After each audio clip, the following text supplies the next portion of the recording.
네, 여러분 사랑하고 축복합니다. 옆에 계신 분들하고도 인사하겠습니다. 사랑하고 축복합니다. 네, 아까 전에 소통해서 너무 재미있는 영상을 저희에게 틀어주셔서 여러분 2월 마지막 주 금요일, 토요일, 주일입니다. 네, 영성 봄 수련회인가요? 봄 영성 수련회인가요? 네, 봄 영성 수련회입니다. 그때 이제 조금 있으면 신청서가 나갈 텐데요. 다들 잘 지금부터 스케줄을 잘 조정하셔서 그때 또 은혜 받는 시간들 되었으면 좋겠습니다. 네, 오늘은 저희가 디모데후서 2장 1절부터 13절까지의 말씀을 가지고 저희가 함께 복종함으로 누리는 기쁨이라는 제목으로 같이 은혜로운 시간 되었으면 좋겠습니다. 오늘도 지난주일에 이어서 여전히 날씨가 많이 춥습니다. 주중에는 좀 괜찮은 것 같았는데 주일만 되면 이렇게 날씨가 춥네요. 그래도 많은 분들과 함께 이렇게 예배 드릴 수 있음이 굉장히 기쁨입니다. 이제 말씀 앞에 서서 주님께서 여러분에게 들려주시고자 하는 말씀 가운데 민감하게 반응하는 여러분이 되시기를 부탁드립니다. 네, 여러분은 인생의 마지막 순간을 혹시 생각을 해보신 적이 있나요? 아직 청년이라 인생의 마지막 때 그런 거는 아직 굉장히 좀 멀게만 느껴지는 것 같지만 의외로 우리 주변을 보면 젊은 나이에도 그러한 때를 맞이하게 되는 걸 이렇게 종종 우리가 볼 수가 있습니다. 지금이 아니라 만약에 우리가 언젠가 다가올 노년의 때에 인생의 마지막을 정리하면서 우리 가까운 주변 사람에게 또 사랑하는 사람에게 마지막 이야기를 우리가 들려주고 싶다면 어떤 이야기를 여러분은 들려주고 싶으신가요? 그때 그리고 또 그 이야기를 하고 있는 나는 어떤 모습으로 그 자리에 서 있을까요? 보통 이렇게 생각할 수 있을 것 같아요. 사랑하는 가족들이 있고 그리고 나의 모습이 어느 정도 이제는 노년의 때에 그 불안감이 다 사라지고 경제적으로도 어느 정도 조금 안정되어 있고 또 살아가면서 그렇게 즐겼던 또 행복했던 그런 소소한 기쁨들 그런 것들을 추억하면서 생을 정리하고 있지 않을까 이런 생각을 해보게 됩니다. 그런데 오늘 본문에서 우리는 이것처럼 이제 생의 마지막 순간에 담담히 자신의 이야기를 전하는 한 사람을 만날 수 있습니다. 이 사람은 우리가 생각하는 그러니까 세상적인 관점으로는 실패한 인생이다 이렇게 말할 수가 있을 것 같습니다. 아까 말했던 것처럼 우리가 생의 마지막 순간을 생각하는 뭔가 그런 내 주위에 여러 사람들이 있고 안정되어 있고 이런 삶과는 거리가 먼 이 사람은 오늘 이야기를 전하는 이 사람은 가족도 없고 그리고 수없이 매를 맞고 감옥에 갇혔고 그리고 이 마지막 순간에도 걸칠 옷이 하나 없어서 가까운 지인에게 편지로 내가 걸칠 옷을 갖다 달라 이렇게 부탁해야 할 만큼 경제적으로도 굉장히 공공한 그런 상황이었습니다. 그리고 마음을 나누었던 동료들은 자기를 버리고 떠났고 그리고 심지어는 한때는 굉장히 친한 사이였는데 이제는 자기를 비방하는 자가 되어서 배신감이 시달려야 했습니다. 또 한때는 전도 여행을 하면서 수없이 많은 이들에게 복음을 전하고 그렇게 또 굉장히 또 복음 전도자의 삶을 살았지만 정작 그가 죄수의 신분이 되자 많은 이들이 그를 외면하고 버리고 떠났습니다. 모두가 생의 마지막 순간을 이렇게 이런 식으로 마무리하고 싶지는 않을 것 같아요. 어쩌면 이 복음 전도자는 자신이 평생에 그렇게 뿌렸던 뭔가 복음의 씨앗이 이제 마지막 순간이 되어서 내가 그것의 열매를 거두고 그것이 자라나는 것을 기대하면서 그렇게 마무리를 하고 싶었을지도 모르겠습니다. 그런데 자기의 눈앞에 펼쳐진 현실은 그와는 정반대로 너무나 비참한 현실을 마주해야 했습니다. 당시에 그가 세운 교회가 굉장히 많았는데 그 교회와 공동체에도 사실은 기독교 그룹 안에 굉장히 많은 교회와 공동체들이 있었고 그 사람의 신학적인 입장이나 그런 주장들을 모두가 다 동조한 것은 아니었습니다. 심지어 어떤 사람은 네가 예수의 제자도 아닌데 왜 스스로 네가 사도 칭호를 붙이느냐 이렇게 공격하면서 그 근거를 대라 이렇게 비난하기도 하였습니다. 그때마다 그는 자신의 입장을 대변하고 옹호하고 그때마다 그들과 맞서서 싸워야 했습니다. 믿지 않는 자들뿐만 아니라 믿는 자들과도 일평생 투쟁해야 했던 그 삶이 그의 인생이었습니다. 이런 상황에서 그는 그 마지막 순간에 어떠한 이야기를 남길 수가 있을까요? 보통은 이렇게 이야기할 수도 인간적인 생각으로는 이렇게 이야기할 수 있을 것입니다. 내가 내 인생을 예수께 모두 바쳤는데 정말 내 인생을 모두 예수께 드렸는데 내 삶이 이렇게 망가졌다. 지금 내 주위에는 아무도 없고 내게 남은 것이 하나도 없다. 그러니 너는 이 허망한 것을 버리고 이제 네 인생을 찾아가라. 내가 원하는 것을 하라. 이렇게 이야기를 했을까요? 그런데 오늘 본문에서 우리가 읽었듯이 그는 자신이 가장 아끼고 사랑했던 제자 디모데에게 정반대의 이야기를 하기 시작합니다. 자신의 가르침을 다른 충성된 자들에게 전할 뿐만 아니라 고난을 받으라고, 오히려 고난을 받으라고 이야기하는 것입니다. 그러면서 그리스도의 좋은 병사, 경계하는 자, 수고하는 농부, 이렇게 세 가지의 비유를 들고 있습니다. 우리 오늘 읽었던 본문 디모데후서 2장 3절부터 6절까지의 말씀을 함께 읽어볼까요? 네, 시작.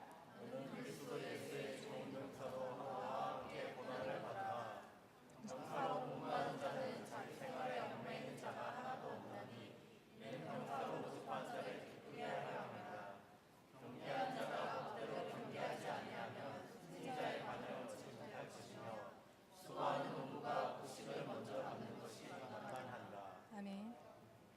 네, 이 비유에 등장하는 세 사람이 있습니다. 병사, 그리고 운동선수, 농부, 이 세 사람이 등장을 하는데요.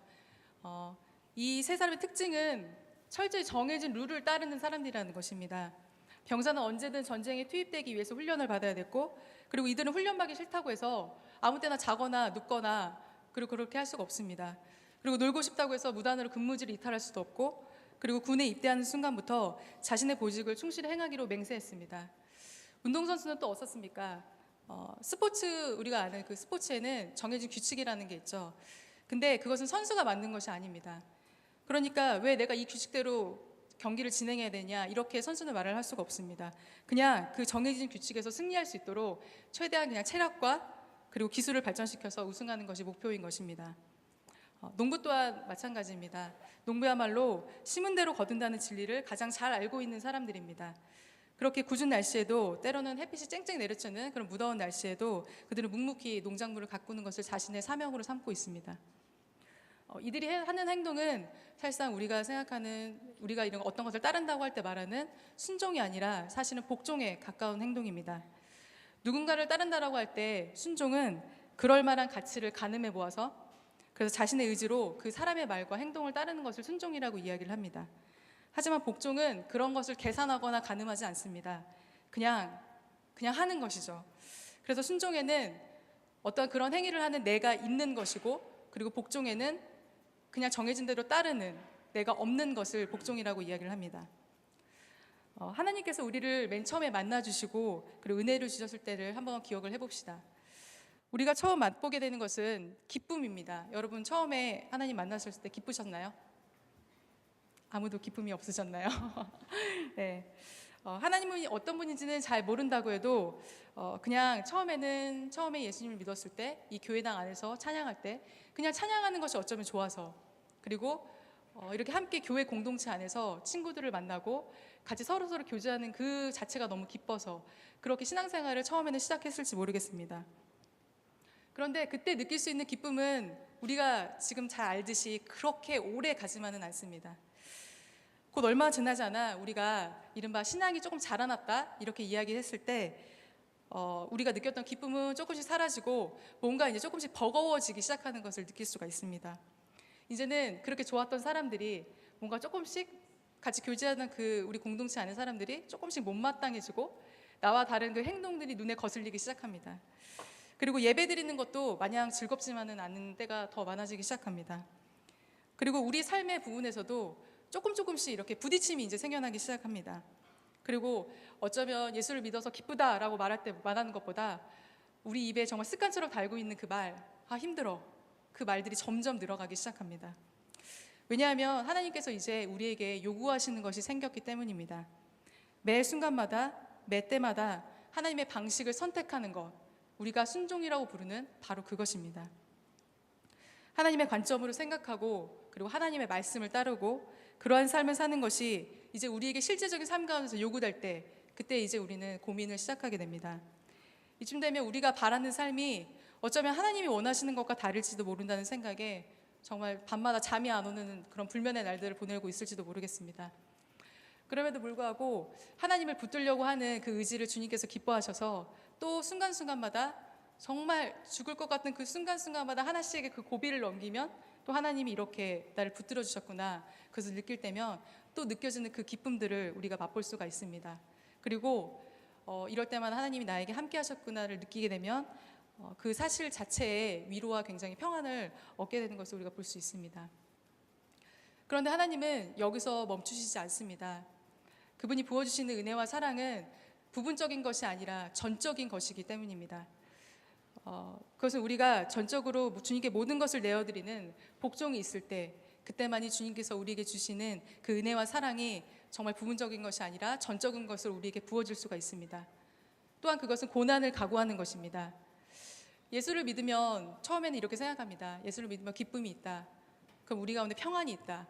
그럼 우리의 삶이 기쁨이 넘쳐야 되고 내 삶 가운데도 평안이 샬롬이 거해야 되고, 그러다 보면 내 삶이 형통하지 않을까? 하지만 우리는 곧 알게 됩니다. 그것이 아니라는 것을 알게 됩니다. 우리가 원하는 일이 이루어지고 가정과 직장과 그리고 학교에서 모든 것이 형통하지 않다는 사실을 우리가 직면하게 될 때, 그리고 우리가 어딜 가나 인정받고 우러름을 받는 삶이 사실은 예수를 믿어도 때로는 이루어지지 않는다는 것을 알게 될 때, 우리는 정말 그런 신앙과 삶의 괴리를 느끼게 됩니다. 그런데 우리가 바라는 그런 안락함, 그리고 평안함, 그리고 어쩌면 우리 인생에 어떤 사건 사고가 일어나지 않았으면 좋겠다, 정말 항상 평안했으면 좋겠다 하는 그런 무사 안일함, 그런 것들은 주님께 복종하는 삶과는 한 1억 광년쯤 그렇게 떨어져 있는 것 같습니다. 왜냐하면 우리가 하나님의 뜻을 구한다는 그 기도 안에는 언제나 내가 있기 때문입니다. 내가 어떻게 돼야 되고, 그리고 내가 어떤 삶을 살아야 되고, 내가 무엇을 가져야 하는 것이 우리의 기도에 사실은 주를 이루고 있습니다. 가끔은 이런 친구들의 이제 기도 제목들을 보게 됩니다. 우리 공동체 안에서. 근데 제가 자주 접하게 되는 기도 제목들은 이런 것들이 있습니다. 건강하게 해주세요. 이제 거의 1순위로 등장하는 기도 제목입니다. 그리고 부지런하게 해주세요. 이런 기도 제목도 있고, 그리고 지금 시험을 준비하는 친구들은 시험을 잘 보게 해주세요. 그리고 직장을 다니는 친구들은, 또 좀 직장을 준비하는 분들은 취업이나 이직이 성공적으로 이루어지게 해주세요. 그리고 이제 사랑 이상 올라가면 사랑과 나눔의 주로 기도 제목, 좋은 배우자를 만나게 해주세요. 이런 기도 제목들을 거의 굉장히 많이 보게 됩니다. 사실 우리가 하는 모든 기도의 내용들은 이런 것들이 주를 이루고 있습니다. 그런데 여러분, 사실 좀 우리의 기도의 제목들, 하나님께 복종하는 삶을 생각해 볼 때 좀 우리 솔직해질 필요가 있습니다. 이것이 우리가 정말 생각할 때 하나님의 뜻과 이 기도가 무슨 상관이 있을까요? 내 기도 안에, 내 삶 안에 하나님이 진짜 주인이 되지 못하고, 어쩌면 어떻게도 고난은 싫고, 그리고 남들 하는 만큼 하고 싶은 내가 내 기도 안에 항상 살아 움직이는데, 어떻게 전적인 복종을 할 때 주님이 물붓듯이 부어주시는 그 은혜와 사랑을 우리가 맛볼 수가 있겠습니까? 그 기쁨을 맛보지 못하면 우리의 신앙생활은 정말 무미건조해지고, 그리고 바닥이 쩍쩍 갈라진 메마른 심령이 될 수밖에 없습니다. 우리가 오늘 아까 읽었던 본문 다시 한번 돌아가 보도록 하겠습니다. 오늘 본문에서 자기의 이야기를 하는 그 전도자가 누군지 제가 말씀드리진 않았지만 여러분 모두 알고 계실 것입니다. 한때 그 사람은 사울이라는 이름을 갖고 있었습니다. 그 사람은 자기를 소개할 때 나는 유대인 중에 유대인이다, 이렇게 자랑스럽게 이야기를 하곤 했습니다. 그리고 자신은 바리새인으로서 하나님의 모든 율법을 지켰다, 나는 그렇게 살아왔다, 이렇게 자랑하는 삶을 살기도 했습니다. 그뿐 아니라 당시에 굉장히 유명한 대학자였던 가말레이라는 사람의 제자로서 굉장히 큰 풍부한 학식을 갖고 있던 사람이기도 했었습니다. 또 당시에는 많은 특권을 누릴 수 있었던 로마 시민권을 가진, 지금 우리가 말하는 이른바 가진 자, 그것이 바로 그 사람이었습니다. 그런데 그 사람은 이제 어느 날 그 가진 자로서 더 많은 그 자신의 지위를 인정받기 위해서 예수를 믿는 사람들을 잡아 죽이는 일을 떠안게 됩니다. 그렇게 예수 믿는 사람을 잡아 죽이러 가던 그 다메섹 길바닥에서 예수를 만난 뒤 그 사울이라는 사람은 눈이 멀었습니다. 우리 함께 사도행전 9장 3절에서 9절을 함께 우리 찾아서 읽어보겠습니다. 시작.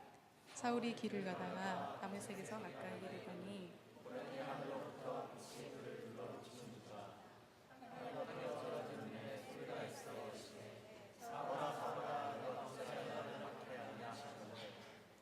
가되 주여 누구십니까? 이르되 나는 예수라.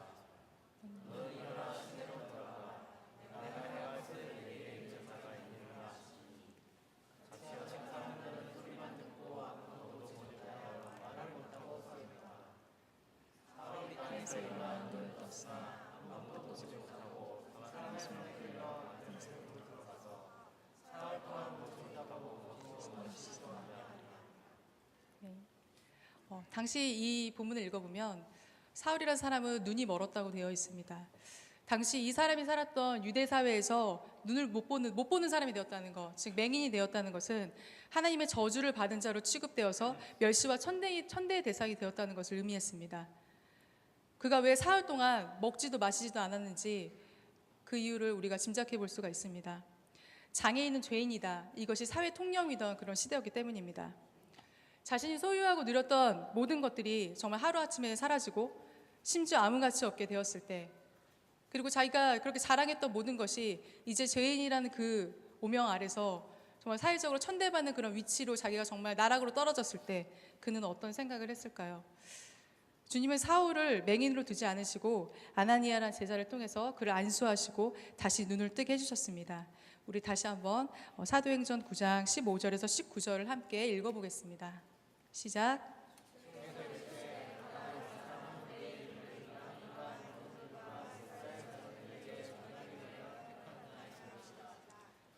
내 이름을 위하여 얼마나 고난을 받아야 할 것을 내가 그에게 보이리라 하시니, 아나니아가 떠나 그 집에 들어가서 그에게 안수하여 이르되, 형제 사울아, 주 곧 내가 오는 길에서 나타나셨던 예수께서 나를 보내어 너로 다시 보게 하시고 성령으로 충만하게 하신다 하니, 즉시 사울의 눈에서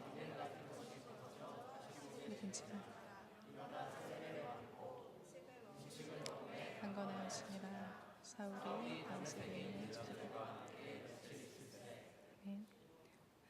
사울의 눈에서 비늘 같은 것이 벗겨지자 그는 그를 둘러싸고 있는 배경들이, 그리고 자신이 가졌던 육적인 껍데기들이 자기를 증명하는 게 아니라 예수 안에서만 자기의 인생이 발견된다는 사실을 그는 깨닫게 됩니다.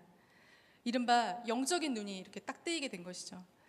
영적인 시야가 열리자 그 전까지 한 번도 생각해 보지 않았던, 그가 단 한 번도 인생 가운데 생각해 보지 않았던 새로운 인생이 그 앞에 펼쳐지게 됩니다.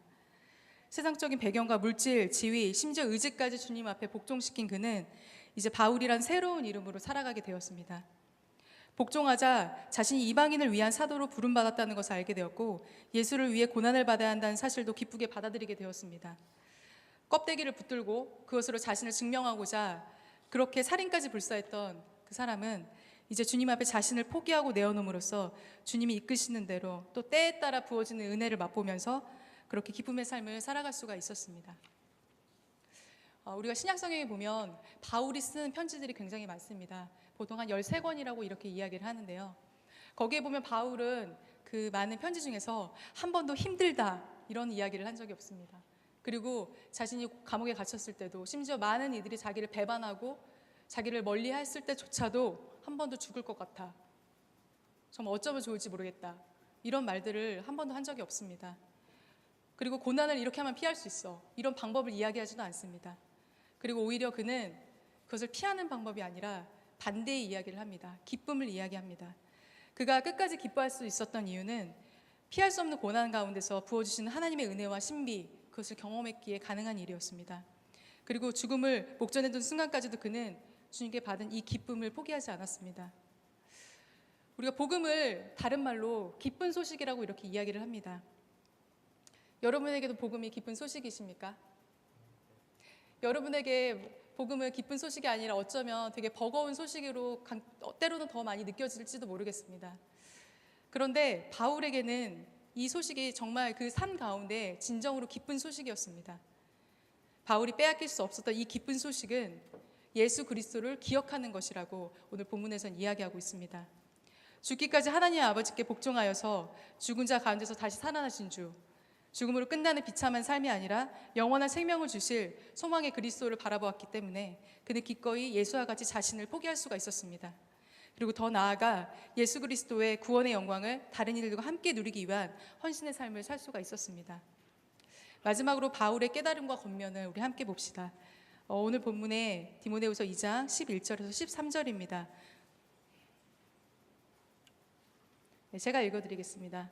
미쁘다 이 말이여, 우리가 주와 함께 죽었으면 또한 함께 살 것이요, 참으면 또한 함께 왕노릇 할 것이요, 우리가 주를 부인하면 주도 우리를 부인하실 것이라.